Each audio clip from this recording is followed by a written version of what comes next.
একটি পৃথিবী সবার জন্যে। সাফল্য, সফলতা, খ্যাতি, স্বপ্নপূরণ প্রতিটা শব্দই এক একটা আলাদা গল্পের বুনন। বড়ই অদ্ভুত শব্দগুলো, টানা হ্যাঁচড়া করি যে যার মতো, যেন দাম্ভিক শহরের ইট পাথরের বহুতল ভবন। সফলতার ব্যাপারটা নিতান্তই এক একজনের কাছে এক এক রকম। একটা বাঘের কাছে সাফল্য হলো একটা হরিণ শিকার করা, আর একটা হরিণের কাছে সাফল্য বাঘের থাবা থেকে নিজেকে রক্ষা করা।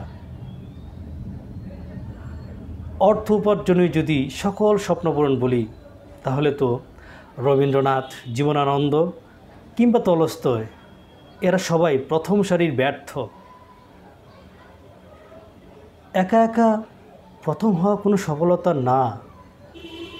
সাফল্য তখনই আসে যখন নদীগুলো গতিশীল থাকে। সাফল্য তখনই যখন মাঠগুলো ফসলে পরিপূর্ণ থাকে।